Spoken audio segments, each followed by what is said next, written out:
kandi mwene data nongeye kukwifuriza amahoro y'Imana, nongera kukwishimira cyane nguha ikaze kuri Trust and Obey channel, aho twigira ijambo ry'Imana tukamenya ubusobanuro bwinshi bw'Imana ivuga mu ijambo ryayo. Nongeye kuguha ikaze, ngewe ndi Musoni Flavie.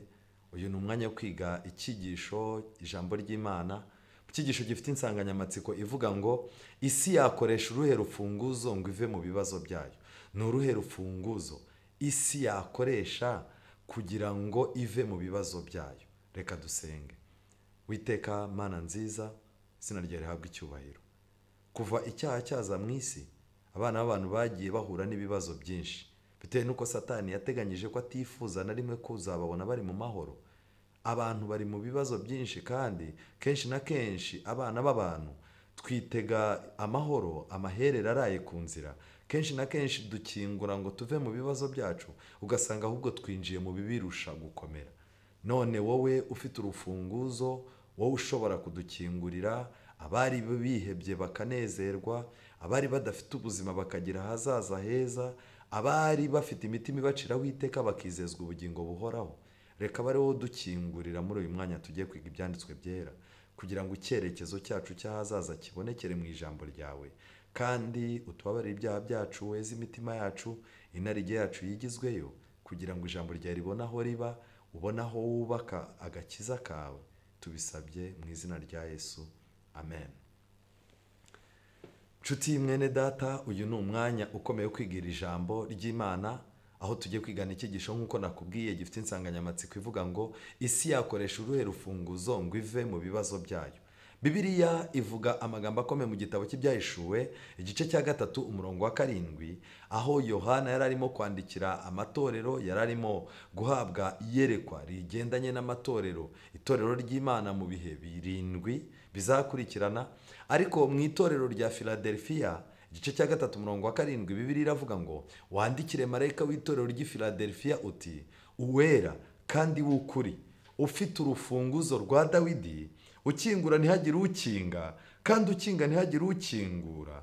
Aravuga aya magambo ati, nzi imirimo yawe, dore nshyize imbere yawe urugi rukinguye, kandi ntawe ubasha kurukinga, kuko ufite imbaraga nke, nyamara ukitondera ijambo ryanjye, ntiwihakane izina ryanjye. Aya magambo arakomeye cyane.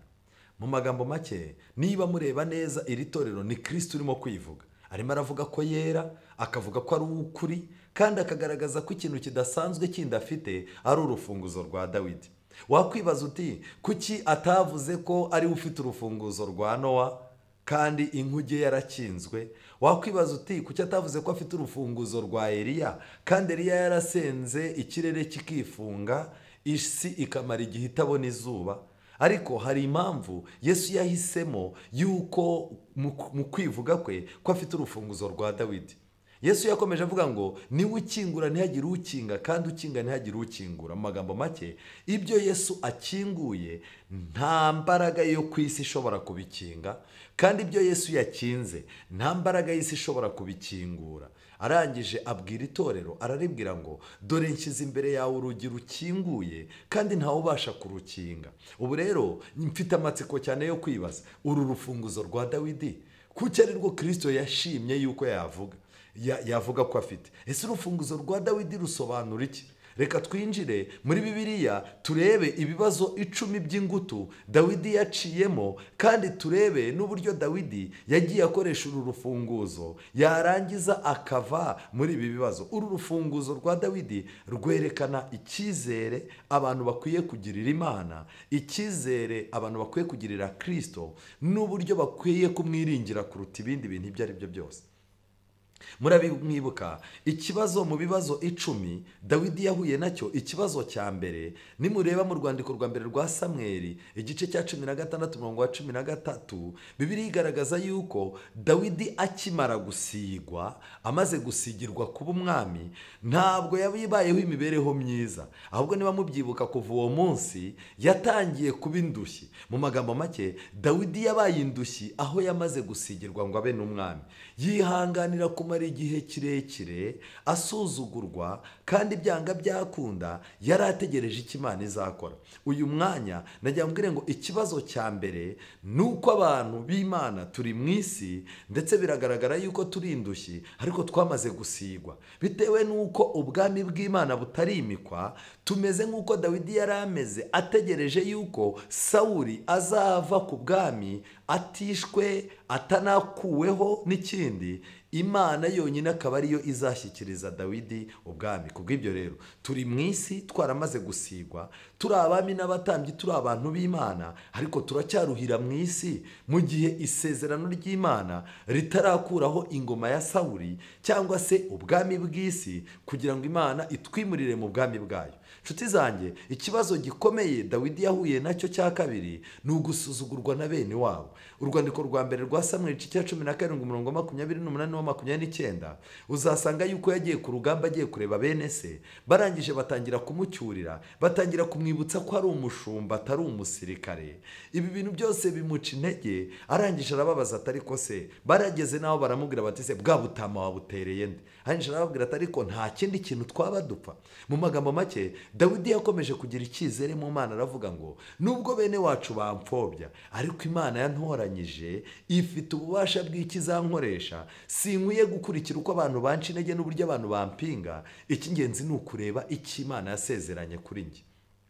N'uyu munsi wa none ndagukangurira yuko ukwiye kwiringira Imana n'isezerano ryayo mu gihe ubuzima bugiye kugukingirana, kuko bene wanyu batakwemera, bene wanyu bagupfobya, bene wanyu bagusuzugura, bagufata nk'ikintu kidafite agaciro. Ukwiye kugira icyizere, ugakinguza urufunguzo rwa Dawidi, warangiza ukavuga ngo nubwo bose bansuzuguye, nubwo bose batampaye agaciro, ariko Kristo wampfiriye ampa agaciro kandi azi agaciro kanjye.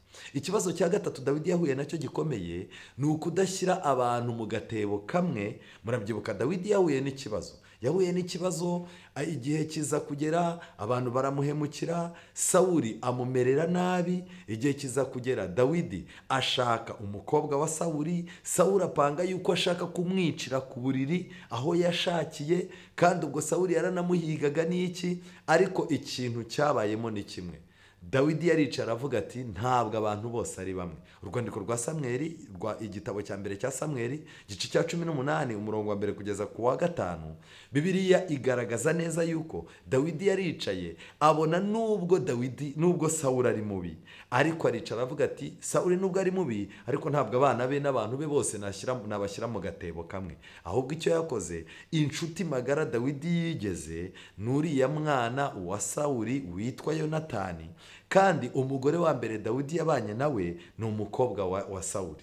Iki cyerekana iki rero?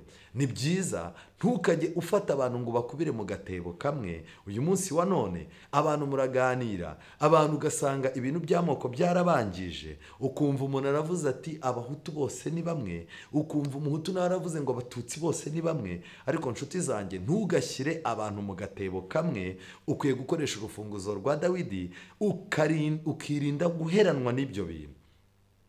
Dawidi yageze aho ahura n'ikindi kibazo gikomeye. Mu rwandiko rwa mbere rwa Samweli igice cya 18 umurongo wa 6 kugeza ku wa 7, Bibiliya itwereka uburyo igihe cyageze baraza batwara, baraje, ingabo zaraje ziratera, zimaze gutera ziraza zitwara abagore, zitwara abantu bose.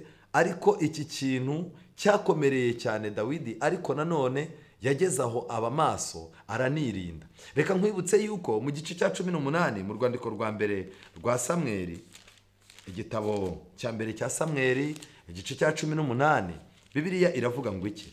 Igice cya 18 hatugaragariza igitekerezo gikomeye cy'uburyo Sawuli yabyiniwe n'abantu. nshuti zanjye, abantu Dawidi asingizwa na rubanda, igice cya 18 umurongo wa 6, nuko mu itabaruka ryabo Dawidi agaruka amaze kwica abafilisitiya, abagore bava mu midugudu ya Isirayeli yose baririmba babyina, baza gusanganira umwami Sawuli bafite ishako n'inanga z'imirya 3 banezerewe. Muri iryo singiza abagore barikiranya bati, Sawuli yishe ibihumbi, Dawidi yica inzovu. Sawuli abyumvise ararakara cyane, ababazwa n'iryo jambo, aravuga ati, Dawidi bamubazeho inzovu, naho nge bambazeho ibihumbi gusa. None se ashigaje iki kandi keretse ubwami? Uhereye uwo munsi Sawuli akajya areba Dawidi ijisho ribi. Mu magambo make, igihe cyarageze Dawidi baramubyinira, kuko abagore baricaye baneka amakuru ari ku rugamba, bamenya ubutwari bwa Dawidi, bamenya n'ubugwari bwa Sawuli. Bateguye indirimbo rero. Mu gihe aba bagore baririmbaga iyi ndirimbo bikiranya ko Dawidi ari intwari yishe abantu benshi ku rugamba, Mwuka w'Imana yongoreye Dawidi, amubwira yuko aba bagore baharaye Dawidi barimo kumubyinira, igihe nikigera bakamuharuruka nawe bazamugira nk'uko Sawuli bamugize. Uyu munsi wa none rero nshuti zanjye, umuntu w'Imana, mu gihe wumva abantu bagushimagije, mu gihe abantu barimo kugukomera amashyi bavuga ko ari we muntu w'Imana uhari, ari we muntu ukomeye, ari we ukora ibi n'ibi bikagenda neza, bavuga bati kana karuta abantu bose ba hano, niwe utugirira akamaro n'iki? Ukwiye gukoresha urufunguzo rwa Dawidi, ukirinda guhararwa, kuko buri gihe ku isi guhararwa gukurikirwa no guhararukwa. Dawidi aha yahabaye umunyabwenge, yakoresheje urufunguzo rwe rwo kwiringira Imana no kwiringira Kristo, arangije arakingura ntiyatwarwa n'ibi bintu. Ikindi kintu gikomeye, murabona yuko Dawidi igihe cyarageze ahura n'ubuzima bugoranye, igihe cyarageze abanzi baramurwanya, Sawuli amumerera nabi, arangije Satani aramwongorera, aramubwira ati, Dawidi genda ujye mu maboko y'umwanzi, abanzi bawe, kuko byibuze baba beza kuruta Sawuli. Dawidi aragenda ajya mu maboko y'umwanzi, ubuzima buragenda buramugora, ariko igihe umunsi umwe abona bamuvumbuye baganira, umwami yari arimo kuganira uburyo yamwica. Umurongo wa 11 w'igice cya 22 igitabo cya mbere cya Samweli baranditse ngo, umwami abyumvise atumizaho Imeleki umutambyi mwene Ahitubu n'abo mu rugo rwa se bose, aribo batambyi b'Inobu, bose bitaba umwami. Bageza aho Sawuli aravuga ati, umva mwana wa Ahitubu, nawe ati karame nyagasani. Sawuli aramubaza ati, niki cyatumye mungira inama wowe na mwene Yesayi ukamuha imitsima n'inkota? Ahangaha niba mubireba, igihe cyarageze uyu mugabo arababara cyane. Muri iki gihe rero Dawidi yari yarahungiye mu biganza by'abanzi, nibwo Sawuli yaje yica abatambyi b'Imana. Amaze kubica kandi iki kintu cyari gikomeye, igihe kiza kugera Dawidi igihe kimwe aho yari yahungiye, abona abantu baho barimo baramugambanira, abona nta kundi ari buhikure, bimusaba kwigira umusazi, bimusaba gucira inkonda zimanuka mu bwanwa. Bibiliya iravuga ngo ahoromba no ku nzu. Barangije babona ni ikintu kidafite ubwenge, barangije nuko Dawidi yabacitse. Ariko nshuti zanjye, nagira ngo mbabwire ngo igihe cyarageze ibi bibazo bigezemo, asanga kuguma mu biganza by'umwanzi ntacyo bizagera, akoresha rwa rufunguzo, aratoroka asubira mu bundi buhungiraho kwishyira mu biganza by'umwanzi. Abantu batabana n'Imana bazisanga n'ubundi bari mu biganza bya Satani. Satani ashobora kuguteza umuntu, warangiza ukamuhunga, wamuhunga akaguha n'ahandi uri buhungire. Mbega uburyo abantu benshi ibi bintu bibabaho. Dawidi yaje guhura n'ikindi kibazo gikomeye, igihe cyarageze yikorera ibibazo byinshi, ariko nubwo yabyikoreraga, mu rwandiko mu gitabo cya mbere cya Samweli igice cya 22 umurongo wa 3 no kugeza ku murongo wa 4, muzasanga yuko yagendanaga n'ababyeyi be, papa we na mama we. Mbega amagambo akomeye cyane. Aya magambo antera gutekereza cyane. Umurongo wa 3, bukeye Dawidi avayo ajya Misipa i Mowabu, abwira umwami w'i Mowabu ati, ndakwinginze ukundire data na mama bimukira ino, mubane kugeza aho nzamenyera icyo Imana integeka. mu magambo make Dawidi yari afite ibibazo byinshi, noneho hagerekaho no kwikorera ababyeyi be. Yagombaga kubashakira ubuhungiro kandi akagendana nabo. Nshuti zanjye, uyu munsi wa none mu buzima ntukwiye kwirengagiza bene wanyu, cyane cyane ababyeyi bawe. Ubuzima urimo kurwana nabwo, kuba Kigali igoranye, kuba umujyi runaka ubamo bigoranye, ubuzima bukaba bukugoye, ntibikakubuze gufatanya n'ababyeyi, kuko yaravuze ngo aba babyeyi reka mbe mbasize hano mu gihe ntegereje icyo Uwiteka azategeka. Mu magambo make yakoresheje urufunguzo rwa Dawidi ari rwo kwiringira Imana, asanga ibibazo byose yaba yikoreye bitatuma abavandimwe be n'ababyeyi be abajugunya ngo yirwaneho. Ni ikosa rikomeye kuba usumbirijwe n'ubuzima warangiza ukikuraho ababyeyi bawe na bene wanyu kugira ngo woroherwe n'imibabaro. Iri ni ikosa rikomeye. Ukwiye kumenya yuko Imana yaguhaye gukomoka kuri abo babyeyi ni nayo izaguha umugisha, ibafiteho n'itegeko ryo kugira icyo bamarira. Rero Dawidi yigeze guhura n'ikibazo gikomeye, igihe cyarageze. Nimureba neza muri Bibiliya zanyu, yageze aho bisaba guha agaciro ijambo rikubaka rivuzwe kuruta guhora uzirikana amabi yavuzwe. Niba mubireba neza mu gitabo cya mbere cya Samweli igice cya 25 umurongo wa 29, nimubireba neza ni igitekerezo cya Nabali. Mu gitekerezo batubwira yuko igihe Dawidi yoherezaga umusirikare ngo nagende ajye kumwakira ibyo kurya byo guha abasirikare abyake Nabali, uyu mugabo Nabali yabwiye Dawidi nabi. Yaramuvuze ngo Dawidi ninde kandi mwene Yesayi ninde? Muri iyi minsi hariho abagaragu benshi bacitse ba shebuja. Mbese nende ku mitsima yanjye no ku mazi yanjye n'inyama mbagiye abakemuzi banjye, mbiha abantu ntazi iyo baturutse. Aya magambo yababaje uyu mwami Dawidi. Dawidi arababara aravuga ati niko uyu muntu angereranyije n'abantu b'abamayibobo, uyu muntu amfashe nk'umuntu utagira agaciro. Iri jambo ryageze kuri Dawidi riramurakaza. Dawidi arangije afata umwanzuro aravuga ati ndagiye njye kwica uyu mugabo n'abantu be bose. Ariko ahageze asanga umugore yitambitse, umugore w'umunyabwenge. Noneho niba mubireba ku murongo wa 29, uyu mugore yavuze ijambo ryiza. Iri jambo ryiza Dawidi yakoresheje urufunguzo kugira ngo iri jambo ryiza bwiwe rihanagure ijambo ribi yabwiwe. Nshuti zanjye, mu gihe cyose ubwiwe amagambo mabi ukumva ubuzima bwakurenze kandi bwakubabaje, jya ushaka uburyo amagambo meza ubwiwe ahanagura amabi wari warabwiwe mbere. Uyu mugore yavuze ngo iki rero? Yabwiye Dawidi aramubwira ngo nubwo abantu bahagurukiye kukugenza, n'umurongo wa 29, nubwo abantu bahagurukiye kukugenza no gushaka ubugingo bwawe Nyagasani, ariko ubugingo bwawe buzahambiranwa n'Uwiteka Imana yawe mu mutwaro umwe w'ubugingo. Amen. Amagambo make yabwiye Dawidi ati nubwo urimo guhigwa bikagaragara yuko ugeze ku munsi wa nyuma wo gupfa kwawe, humura, ubuzima bwawe n'ubw'Imana birizirikanye, nta muntu wagira icyo agutwara. Nshuti zanjye, nagira ngo mbabwire ngo ibi birerekana yuko umuntu w'Imana bakwiye guha agaciro. Uba ukwiye gukoresha urufunguzo rwa Dawidi ugahanagura amagambo mabi wabwiwe ukoresha amagambo meza urimo kubwirwa. Ikindi kintu gikomeye, Dawidi yageze aho ahura n'ibibazo, aho yarakinze umuryango we barawutwara. Igihe yari agiye kurwana haje abantu baragenda bajya aho yagiye mu buhungiro, batwara abagore n'abana. Umurongo wa 4 Bibiliya iravuga ngo Dawidi nabo bari kumwe bahera ko batera hejuru bararira, barahogora bageza aho batakibasha kurira. Kandi abagore ba Dawidi bombi, Ahinowamu w'umunyezereri na Abigayili wari muka Nabali w'i Karumeli, nabo bari banyazwe. Noneho Dawidi ahabwa amakuru. Umurongo wa 6 maze Dawidi arababara cyane kuko abantu bavugaga nk'abenda kumutera amabuye. Abantu bose bari bafite agahinda, umuntu wese ababajwe n'abana be b'abahungu n'ab'abakobwa, ariko Dawidi yikomereza ku Uwiteka Imana ye. Mu magambo make, bararize, baraboroga, barahogora, ariko arangije mutega amatwi ikintu gikomeye Bibiliya itubwira.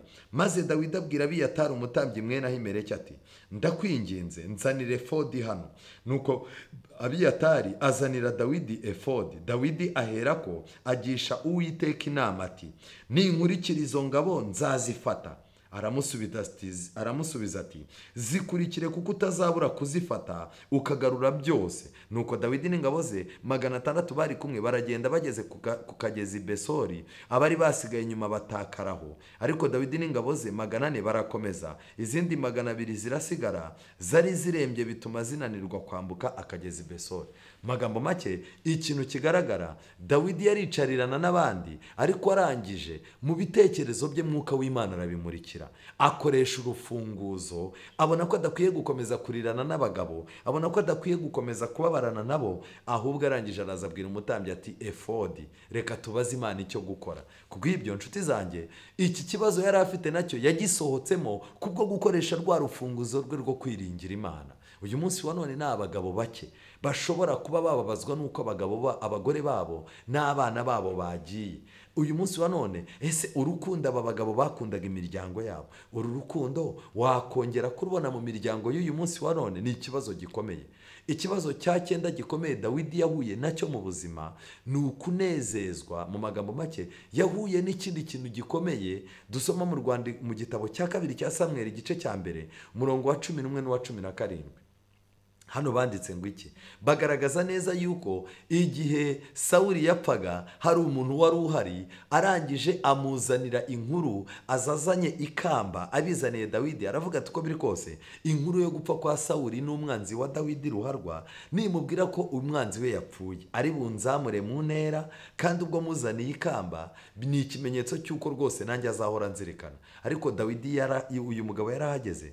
Dawidi arababara ati watinyutse gukora ibyo natinye, wica umuntu w'Imana, wica umuntu wejeshejwe amavuta y'Imana, nubwo yari yarataye ariko yari yarigeze kugira icyubahiro cy'Imana. Rero ibyo bintu natinye gukora wowe kabikora, nawe amagara yawe arahagwa. Uyu mugabo yahise apfa.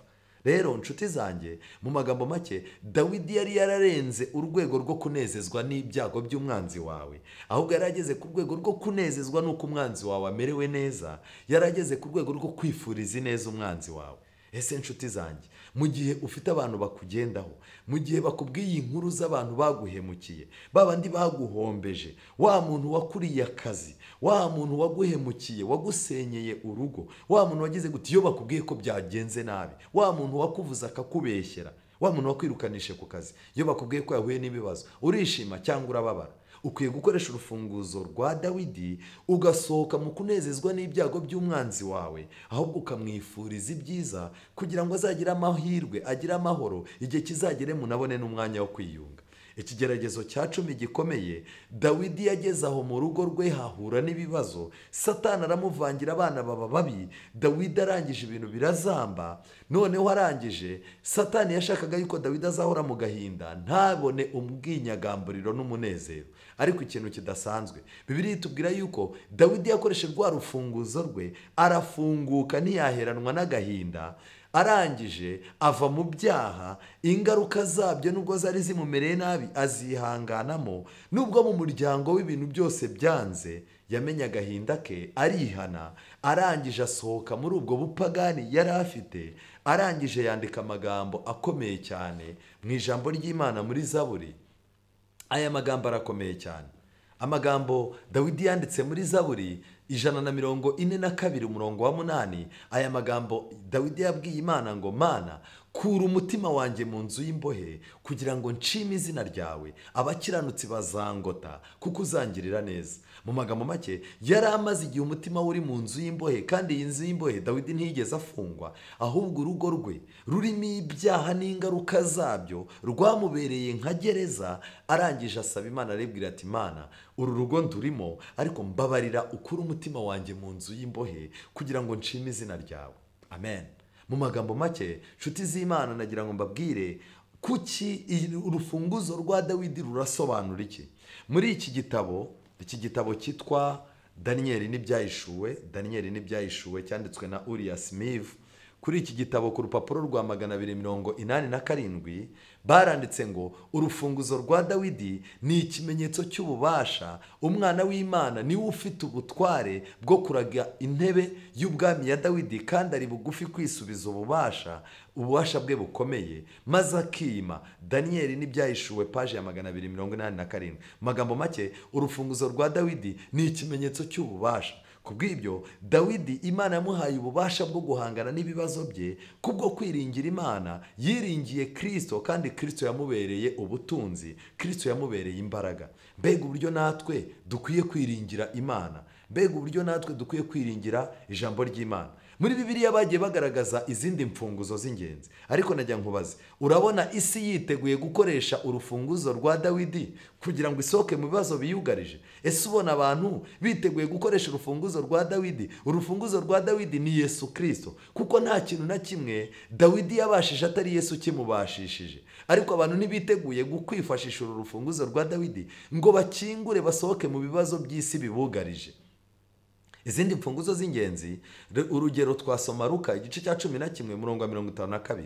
Bibiliya iravuga ngo muzabona ishyano abigisha amategeko, kuko mwatwaye urufunguzo rw'ubwenge ubwanyu ntimwinjira, n'abashakaga kwinjira mwarababujije. Bibiliya yongeye kutwereka urufunguzo rw'ubwenge. Mu minsi y'imperuka turimo, umuntu udafite ubwenge, umuntu utareba kure, umuntu udacukumbura mu byanditswe byera kugira ngo ahumuke amenye ibintu biva naho bijya, uyu muntu azahura n'akaga. Rero dukeneye urufunguzo rw'ubwenge. Ariko abantu benshi usanga bafite ubwenge bwo gutandukanya icyiza n'ikibi, ariko ugasanga imbaraga zo kureka icyaha barazibuze.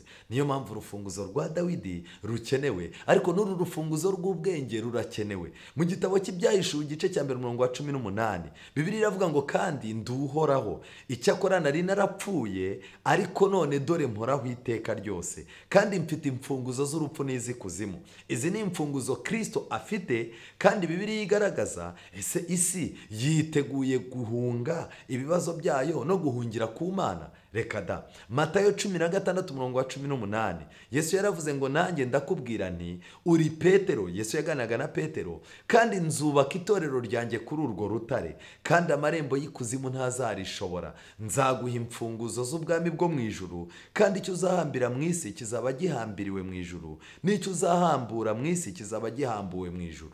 Mu magambo make, iri somo rirerekana yuko hari n'imfunguzo z'ubwami bw'Imana. Ariko Yesu yarangiza akavuga ngo Petero, nzaguha izi mfunguzo. None izi mfunguzo ni izihe rero? Twihuta nshuti zanjye, mu gitabo cy'Ibyahishuwe igice cya 11 umurongo wa 6, Bibiliya igaragaza yuko ivuga iby'abahamya babiri bashushanya isezerano rya kera n'irishya.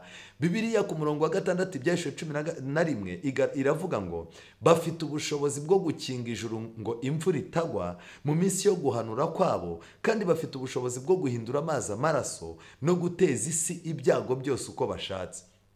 Aba bahamya babiri aribo bafite ububasha bwo gukinga ijuru no kurikingura, bashushanya ijambo ry'Imana, isezerano rya kera n'isezerano rishya. Kubw'ibyo rero, ntabwo Petero yari afite imfunguzo z'ubwami bw'Imana nyirizina nk'imfunguzo, ahubwo Petero yari inzira Imana izacishamo ijambo ryayo, dore ko hari n'ibitabo, hari n'inzandiko yanditse zishyirwa mu byanditswe byera. Imana agomba kumucishamo amagambo y'ubuhanuzi, noneho ayo magambo y'umuhanuzi aciye muri Petero akaba ashobora gukinga ijuru cyangwa kurikingura. Mu magambo make rero, Petero nta mfunguzo zindi afite, ahubwo abantu bose bagiye babana n'Imana bakiga ibyanditswe byera, yabahaye ubushobozi bwo gukingura ijuru. Mu magambo make, ibyanditswe byera nibyo bikingura ijuru kandi bikarikinga. Ariko byagenze gute? Uyu munsi wa none nimureba muri emblem mu kirangantego cy'ubupapa gikoreshwa i Vatikani mu ibendera rya Kiliziya Gatolika,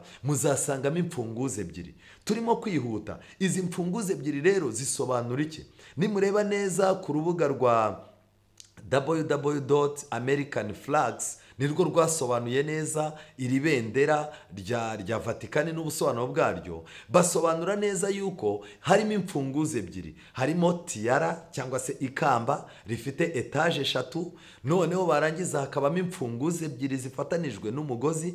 Urufunguzo rumwe ruri iburyo n'urw'ibumoso ntago bingana. Hano basobanuye yuko izi mfunguzo ebyiri zerekana power cyangwa se ububasha Roma ifite mu bigendanye n'imisengere no mu bigendanye na politiki. Rero nshuti zanjye, izi mfunguzo bakazita imfunguzo za Petero, ariko mu by'ukuri izi mfunguzo ntabwo ari iza Petero. Rero uyu munsi wa none nagira ngo mbabwire ngo isi yiteguye kwifashisha izi mfunguzo ebyiri, urufunguzo rw'ubunyapolitike n'urufunguzo rw'iyobokamana, kugira ngo ishakishe ibisubizo byayo. Ariko ndagira ngo mbereke yuko isi ntiyiteguye kujya mu byanditswe byera ngo Yesu ayibere urufunguzo, Yesu ayibere igisubizo. Oya, ahubwo icyo bagiye gukoresha izi mfunguzo ebyiri mu buryo budasanzwe. Bagiye gushaka uko bayobora iby'imisengere, bayobore n'ibya politike bifashishije Roma. Roma niyo igiye gushakira isi ibisubizo, Roma niyo igiye gushakira isi ahazaza, kandi igiye gukingura amarembo atandukanye kugira ngo ishakire igisubizo sosiyete iri ku isi. Rero ibi bintu biratangaje cyane. Ririya kamba ryo rirasobanura iki? Niba mubireba ryitwa ikamba rya Petero, ariko iri kamba ryitwa tiara. Kubera iki rifite taje 3? Basobanuye kuri Wikipedia, ku rubuga rwa Wikipedia, basobanuye yuko iri kamba ryo bita the triple crown cyangwa se tiara ryerekana ububasha butatu umupapa afite. Kuko papa ni father of kings, ni umubyeyi w'abanyapolitike bose, w'abami bose. Ikindi papa governor of the world, ni guverineri w'isi. Mu magambo make ni utanga amabwiriza isi igomba kugenderaho. Nanone iyindi etaje ya 3 vicar of Christ, mu magambo make ni umusimbura wa Kristo. Ariya ma etaje agerekeranye rero, nagira ngo mbibutse yuko isi aho igiye kwerekera nuko ubupapa bugomba kongera gusubirana ububasha. Ubupapa bugiye gukoresha imfunguzo zabwo kugira ngo bushakire isi icyerekezo, kandi nanone abantu bari mu isi bose bagiye kongera kwambika ubupapa iri kamba mu buryo bwa gihanuzi, mu buryo budasanzwe. Reka nkwibutse yuko iri kamba ryajyaga rikunda gukoreshwa cyane hagati y'1143 kugeza mu 1963, kwambikwa umuhango wo kwambara iri kamba bawitaga papal coronation. Mu magambo make umuhango witwaga papal coronation wari umuhango wo gufata rya kamba rifite yama etaje 3 barangiza bakaryambika umupapa. Niko umupapa yahabwaga icyubahiro n'ubwami. Uyu munsi wa none rero biratangaje cyane kuba uyu muhango wo kwambikwa ubu bubasha, wo kwambika ubu butware barawitaga papal coronation, tukaba dufite icyorezo cyitwa corona. Biratangaje cyane, buri wese akeneye gutekereza. Bivuze ngo muri iki cyorezo cya corona byanga byakunda ubupapa bufitemo amahirwe yo kongera gusubirana ikamba, bufite amahirwe yo kongera gusubirana ububasha. Bivuze ngo muri ibi cyorezo papa agiye kongera n'ubundi kuba guverineri, papa agiye kuba umusimbura wa Kristo, kandi papa agiye kuba umutwaro ukomeye. Twihuta iki ijambo ry'Imana rivuga mu gitabo cy'umugenzi, hari ikintu gikomeye. Mu Kristo yaraye mu kazu gafungiranye kabi ari kumwe na mugenzi we, maze mu gicuku za mbohe zitangira gusaba Imana, zikesha ijoro zisaba.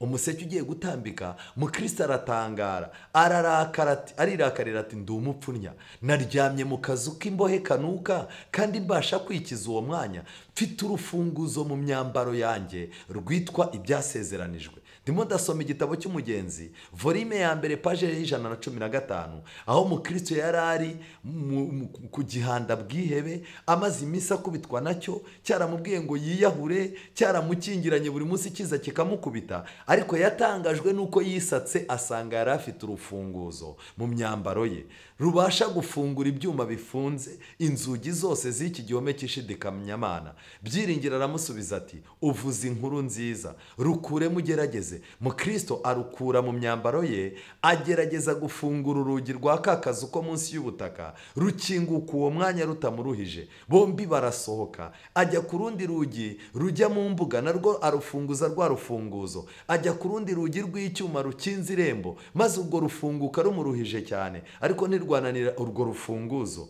Basunika urwo rugi ngo bacike vuba, maze rukinguka rukaka cyane. Cya gihanda bwihebe kirakanguka, kibyutswa vuba no kubakurikira ngo kibafate, kizukirwa n'igicuri kiraraba, nticyabasha kubakurikira. Bariruka bagera ku nzira y'umwami wabo, barakira kuko bavuye mu butware bwa cya gihanda. Mu magambo make, mu Kristo yakijijwe n'iki? ni urufunguzo. Uru rufunguzo yamaze iminsi 4 akubitwa n'iki gihanda bwihebe atazi ko arufite. Mbega uburyo abakristo barimo kuganira, urimo uragana n'umuntu akakubwira ati isi yarankubise, narakubititse, narakubiswe, narahondaguwe. Ayo ni amaterima arimo gukoreshwa, ariko najya mbabwire uko isi irushaho kuba mbi, hari urundi rufunguzo Imana yashyize mu myenda yacu.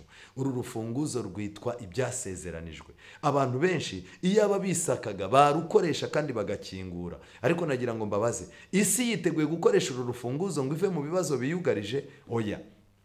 Isi yugarijwe n'ibibazo bya politike, isi yugarijwe n'ibibazo by'imiyoborere, yugarijwe n'ibibazo by'imisengere, isi yugarijwe n'ibibazo by'umutekano muke. Ibintu byaravanze, ari abanyamadini n'abanyapolitike baricaye hamwe, igisubizo cyarabuze. Ndetse ubu bigeze naho abadayimoni biteguye gushyigikira abantu bose batuma ku isi haboneka impinduka, ariko nabyo byaranze. Ikigaragara rero ngiki, isi urufunguzo yakoresha ikava mu bibazo byayo ni urufunguzo rwa Dawidi. Ni Yesu Kristo ukwiye kuba urufunguzo agashakira isi icyerekezo. Ariko nanone ntabwo ari iyi si ari butume ubucuruzi bugenda neza, ntabwo ari butume ibyorezo bishira, ntabwo isi iri bube paradizo, ahubwo yateguye yuko iyi si igomba gukurwaho, noneho abana be bakajya mu bwami bwe, akazarema ijuru rishya n'isi nshya, ibyo gukiranirwa kutazabamo. Nsoza reka ngusomere amagambo nkunda cyane aboneka mu gitabo cyitwa Ibyaduka byo mu minsi y'imperuka.